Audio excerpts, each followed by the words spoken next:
College Success Arizona presents Scholar Interviews. The following interview features Adalberto Hurtado. My childhood, I grew up in Mexico. I was born here in Phoenix, Arizona, but 2 weeks after I was born, I was taken to Mexico.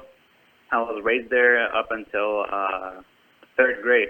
Then we came back here to Arizona, and that's where I've been since then. We go back and forth to Mexico just to visit family over the summer or in winter break. But pretty much my childhood was in Mexico, and then when I started middle school, that's when I came back to Arizona. And where in Mexico? It's Michoacan. It's the state of Michoacan. It's close to Guadalajara. And Guadalajara is a big city. That's like New York size or something, right? Right. Yeah, and that's a city in the state of Jalisco, and then Michoacan is right next to Jalisco. Mexico has, what, about 30 or 31 states? Something like that, yes. What are your memories of growing up in Mexico? You said until the third grade? Right. I remember going there in the beginning and basically having no friends. I have this basically vivid dream in my mind. The first day when I went to school over there, which was basically a huge difference. I would ask them where the cafeteria was, or things like that I was basically used to over here. And just memories like that, the kind of teachers I had, I remember their names, just the activities that we would go through, which were basically way more different than when I came back here. They were much different than what we used to do in Mexico. I remember the schedules were much more different. They weren't as strict in a sense. The work was much harder, but I believe like every other Friday, the teachers would basically miss school. They wouldn't even go to school. And just thoughts like that are in my mind. There are areas of Mexico that are some of the poorest areas in the world. Did you feel like, okay, the United States is the land of abundance and Mexico is not like that, but maybe it's less stressful in some ways because people aren't so concerned with the almighty dollar? You know what? I believe the United States has a lot of commodities, and that's what basically differentiates it from a lot of the countries. In Mexico, I wasn't raised so much in a poor sense, but basically my family was an average income holder. I'd say that the difference between Mexico and here was basically the freedom. I mean, just the fact that over there, I would have my family over there. Everything made more sense. And when I came over here, I had this feeling that I owe them something. My parents, they made that sacrifice to come to the United States, and that I basically owed them something for making that sacrifice, because they weren't here because they were glad to be here. I mean, their entire family is in Mexico. So in a sense, I kind of built my determination to go to school and just basically who I am. So you moved back here in the third grade. Let's pick it up there. What are your memories of coming from Mexico to the U.S., specifically to Arizona, and where in Arizona? You know what? We came back here to Phoenix, Arizona. I believe it was 2003 when I came back. I was third grade. The memories I have are not the best. They're really sad memories. I remember basically I came back. It was a month in October when I came here. I went to the Andalusia Primary School. It's part of the Alhambra School District. It was very difficult to me. I did not speak English. My parents did not speak English. They were struggling to get a job. So I would get home stressed from school because I didn't know what they were doing. And then I would come to this stressful zone at home as well because my parents were stressed. They couldn't find a job. So that kind of stressed me out a lot. And I get this whenever I think of third grade and just those first couple of years of coming back. I see them as very stressful and nostalgic years. I remember I would cry in the middle of the class. The teacher had to have a student set me out of the class because basically he thought I was distracting the other students, and maybe I was. But what I think is I did not receive the attention or basically the consideration I should have received, considering I was coming from a completely other culture, a whole new country. I did not speak English, and I was assigned to a couple of students who would help me out, do some work. But I remember that clearly. Instead of helping me out, they would laugh or criticize me for saying words wrong, and in a sense, I kind of scared me off, and it got me more nervous. And it got to the point where the professor had to speak to my parents, and they were like, you know what, if he doesn't step it up, I'm sorry, but he's gonna have to basically repeat the third grade. And then I remember my dad coming to me, coming home that day, and telling me that wasn't going to happen, that they were going to help me out. And even though they did not speak English, they would help me out with the basic things like math and just basically math. And I ended up getting Student of the Month that year. And I did really good on my projects. I actually broke a record on the multiplication tables. No one had ever done at that primary school. And so that grade, third grade, the whole struggle that I went through, I'd say basically built who I was. Those are my ground roots as far as education goes. Having this kid coming into the country with completely not knowing what the language, not knowing the language, not having any friends, having basically parents that are struggling, just gave me that hunger to keep on moving forward. And ever since the third grade, I've been excelling in school. And then as far as college goes, I've been excelling in college. I work a full-time job. I understand my parents are working very hard, and the fact that they see me succeed nowadays is basically definitely like the best payment I can give them back. And I would look back and sometimes I would ask myself, what are we doing here? Like, it doesn't make sense. They're stressed out. I'm stressed out. Why would we come here? There's no point of us being here. And now that I look back, they did make a sacrifice, and I completely understand their motives. And I'm very thankful for my parents for making that decision. It wasn't easy, but I do understand that if it would have been easy, I wouldn't have been who I am today. And the story, what you just explained to me, that's what it sounds like. You're basically 7, 8, 9-year-old kid in the third grade. You're taken from, removed from everything you know that's familiar, language, family, friends. You're brought into a new country, so it's sort of trial by fire. It was trial by fire. You're forced to assimilate. So it seems like, and you did, and you prospered, and you became Student of the Month. And so it seems like after that, everything must have been substantially easier. Yes, it was. I remember having all these talks with my parents, especially my dad. He would tell me that you always have to be optimistic in life, and that's how I saw it. I mean, even though, and I honestly can say that the teacher that I had in third grade was really strict, but in a sense, that helped me out.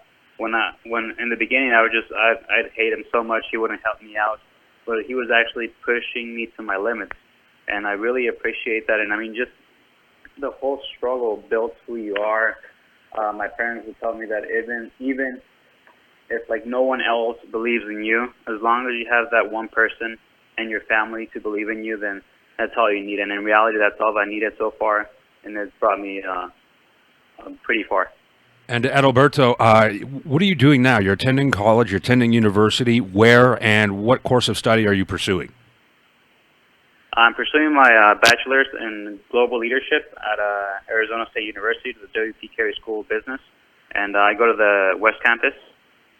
I am a full-time student. I'm currently taking 15 credits, and I also do work a full-time job. Let me rewind a little. I did graduate from Estrella Mountain Community College with an associate's in general business. I graduated with the highest degree in distinction with a 4.0 GPA, which got me some scholarships to ASU. I recently transferred last semester, so this will be my second semester. I'm on track to graduate for next May, which is good. And I also do work a full-time job. I work 40 hours a week for a Burnett Management Company. They own a lot of Burger Kings across the valley, and I'm an assistant manager. I've been offered a general manager position about a year ago, and I declined it due to the fact that basically school is my top priority right now. And that's basically where I'm at right now. I'm pretty full as far as my schedule goes. Working full-time, a lot of students work part-time, but to work full-time, 40 hours, that in itself, especially in I grew up in the restaurant business, that's a hard gig, man. I mean, like when you're working, that can be a stressful kind of thing. Are you able to keep up with your studies and prosper like you have in community college and previous to that in grade school? You know what, it was something that was, I basically grew, in a sense, since I was 17 years old. I started stepping up in my hours and when I started working for the company at one of the Burger King restaurants. And I noticed that my parents would always tell me this: don't let it affect your school. Don't let it affect your school. It never did. It honestly never did. I graduated high school in the top. I was number 6 out of 400 and something students. In college, I worked full time. I still managed to keep a 4.0 GPA after I graduated, which is great. And I was still in the honor society while at Fairmont Community College. And now that I'm at ASU, I'm working still full time. It's not affecting my grades because last semester I had a 3.62. And when I used the benchmark to see where everybody or all of my friends are at, even though they're working part-time, I'm still doing much better than them. So I don't consider work really affecting my school right now. I actually do like how it basically keeps me disciplined. Basically, my time, I have to prioritize everything in my schedule. I have an agenda for school.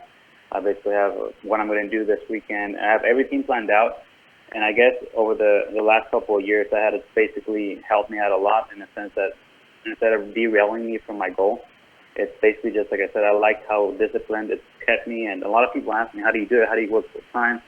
Still manage to keep your grades up and go to school and have 15, 16 credits each semester.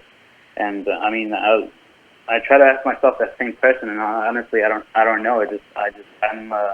I don't consider myself this overly intelligent person. I just consider myself a doer. I'm very disciplined. That's basically what it is. Basically, what my parents have taught me. Nothing beats in life. There's no magic potion for anything to succeed in life. All it takes is basically just hard work and persistence. That's all it takes, and that's what I've done so far. Adalberto, at what point did you become connected with College Success Arizona? How old were you? Can you describe that scenario? Yes, last June, this past June 2015, I received an email about being one of the finalists for the Arizona Hispanic Chamber of Commerce Scholarship, which was a $5,000 renewable scholarship. And I got interviewed. I ended up getting the scholarship, which was great. And then basically one of the requirements of the scholarship was basically to have a mentor, which in my case would be Matt, that would basically track your progress across with the experience at ASU, how you were liking the experience, if you needed any resources. College Success, especially Matt, does a great job at providing resources, opportunities, job fairs, career fairs, just anything in general to help you out. I meet with him twice a semester just to basically get like a benchmark going of where I'm at right now. If there's anything wrong going, what can we change, and just little things like that a mentor would do, which is great. So College Success Arizona has these success advisors, which what you described exactly is what they are mentors. Do they sort of create or help create accountability in a system and a set of goals for you? Yes, they do. They ask you where you're at, and then they ask you if that's where you definitely want to be at right now. If that's not where you wanted to be, they'll try to work out. They'll provide you, like I said, a ton of resources. They're always sending you emails about events going on across the valley. They're basically also trying to help you build connections, which in the business world, those are key for your career. So they're sending a lot of links to events where you can meet contacts and just basically build a network. So in a sense, they're trying to basically get you ready for not just for the process of getting your degree, but even to the point where you're graduate already. And so basically, they're trying to build the next step after your graduation, get you ready for the workforce. Right. So this goes way beyond, hey, get good grades. This is more about get good grades, and we're also going to, maybe help you with job interview skills and get you networked with companies that will be in the industry that you're potentially going to work in. Right. And the mentor I have, actually, I see him as a mentor, but I also see him as a friend. He's a great guy. Due to the fact that he has recently graduated, he recently got his master's degree. The whole fact that he's been there, he's done it. And at this point in time, I can feel the connection of what he's gone through, and he's able to provide a lot of tips and advice due to the fact that he just recently went through that road as well. And how helpful is the scholarship from College Success Arizona and maybe some of the other scholarships you've had in helping keeping your debt load down? You know what? Ever since I started Straight Line Community College, I haven't paid anything out of pocket, which is great. My parents, due to their income level, they cannot provide for my higher education, basically expenses. So I have to rely on work and scholarships. But so far, I've gotten scholarships to cover all of my tuition, my books, which is great. Like I said at Australia, I paid no out-of-pocket expenses. When I was looking at transferring at ASU, I was looking at about $2,000 a semester of out-of-pocket expenses just for tuition. And I was like, okay, that's I can do that. I mean, I'm working full-time, so there's no issue with that. But then I got that email in June about the scholarship for $5,000, and it was split in 2 semesters. That's $2,500. I mean, that was great. That left me with $500 extra to buy books, basically. So it provides a lot of financial help, and it's great, especially when you're coming from a low-income parents. And it also provides a sense of, hey, you're doing the right thing, you're on the right track. Keep on going, keep on doing what you're doing great. Tell us again the degree that you're pursuing, and what do you hope to do as a career? My degree is global leadership. Global leadership, what it is, it's sort of like global management, but more with an emphasis on leadership. So a lot of these companies, international companies that are looking to build connections, and I mean, with the whole idea that the world is becoming flat. All these international companies want to become globally competitive, so they need leaders and international leaders to basically train their managers and build connections around the world. And what my goal is basically, I want to stay with the company right now where I'm working for. After I get my degree, I plan on moving up to general manager, district manager, and eventually director of operations. Just basically to build connections, because they do have a lot of connections with the corporate world. So I want to get the experience, get the connections, and eventually down the road, I want to basically have my own company. Based on those connections, I'm also want to build close relationships with them, so I can get investors along the road to basically, when a couple years, 15, 20 years, or whatever it takes, I can basically build my own company. Build your own company in the restaurant industry? That's what I've been asked a lot. If it's I'm considering staying in the restaurant industry, I don't think so, and probably not in the. I mean, you can never say never, but I'm looking more towards basically transportation, distribution, logistics, more on that aspect of the industry. That's where I'm focusing on. And has College Success Arizona encouraged you to, if you haven't already been involved in some type of community service projects or volunteerism? You know what? They do offer a lot of events and volunteering, and they're great at what they do. I couldn't ask for more, but unfortunately, due to the fact that I do work full time and with a full schedule, and being a junior, getting close to completing your degree, taking all your upper level classes, I have absolutely no time for that, and unfortunately, that's one of the downsides of working full time. But yes, they do offer a lot of volunteer work, and which is great to build connections. But in a sense, I'm sort of doing that already with the company. I'm really close with the company, the president, the vice president, and all that. So in a sense, that would be my volunteer work. I'm working for them, but I'm also building really strong connections that could eventually turn into opportunities in the near future. You may have mentioned it already. You are how old currently? I am 21 years old. What do you say to people much younger people who are maybe in your position today, coming from an economically possibly disadvantaged situation, facing some big obstacles, whether it be language or family or whatever it might be? What do you say to those folks, to those young people, to encourage them? You know what? I've been hit with a lot of obstacles in life, and that's basically what they are. They're obstacles. They're made to build you stronger. If you tell me, basically, no matter where you're coming from, whether it's family situation, financial situation, whatever it is, there's a lot of discouragements in life that will bring you down.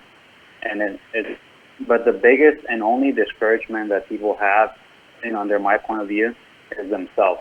Okay, there's no circumstance. Yes, it will be harder there's people that have situations that would make maybe getting a degree or getting a job done much more harder. But it's basically, it all comes down to the seed of determination. Just be constant, don't let failures bring you down. And like I said, sometimes you're your biggest discouragement. Sometimes in life, your family, your friends can be your biggest discouragement. They'll tell you, hey, don't do it. If it's not worth it, you're not going to do it. What are your chances? But I believe that, like I said earlier, if at least you believe in yourself and you have that vision, that goal in mind, you'll get it done. If you have that, basically, if you want it that bad, you will have it. And like I said, there's nothing better for success than hard work and determination and persistence. And if you have all those three, there's nothing impossible, no matter what your situation is. Thank you, Adalberto, for the interview and for working so hard to make a difference in our community.